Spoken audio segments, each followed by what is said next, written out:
আসসালামু আলাইকুম রহমতুল্লাহ। ওয়ালাইকুম আসসালাম রহমতুল্লাহ বরকাত। জি শেখ, কেমন আছেন? আমি অনেকদিন ধরে ট্রাই করতেছি আপনার সাথে যোগাযোগ করার জন্য। থেকে কোনো কোথা না থেকে কোনো বলছেন? সমস্যার কারণে আর কি আর হয় না। কোথা থেকে বলছেন? যে আমি আল হাসা থেকে বলতেছি। জি। আল হাসা, সৌদি আরব। আল্লাহ।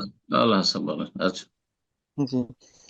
তো আমার প্রশ্ন ছিল দুইটা, যে প্রথমত আমরা জানি যে মেয়েদের বিয়ের ক্ষেত্রে অলি ছাড়া বিয়ে হয় না।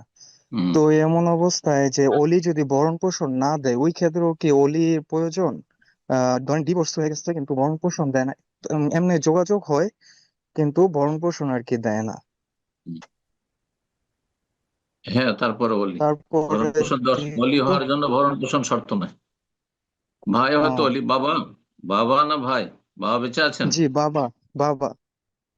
বাবা দেন না, জাহেল। বাবার উপর ফরজ গুনাহগার, সে কাবিরা গুনাহ করবে। যে তালাক প্রাপ্তা মুতাল্লাকা, তালাক প্রাপ্তা কে যে ভরণ পোষণ দিবে না, যে বাবা। বিধবাকে যে ভরণ জি। পোষণ দেবে, যে বাবা, সে জাহেল জালেম।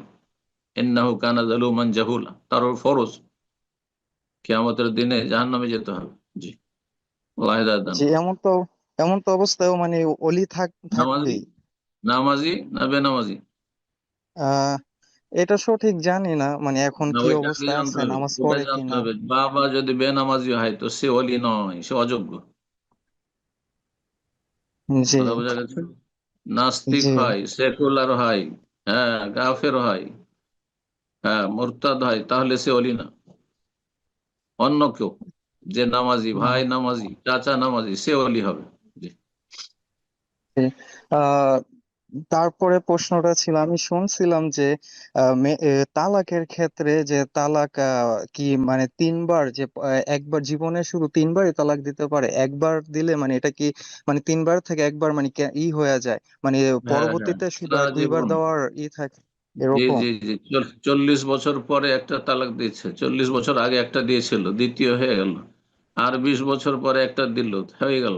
জি। কথা বোঝা গেছে? সারা জীবনে 3টি তালাকের মালিক একজন পুরুষ।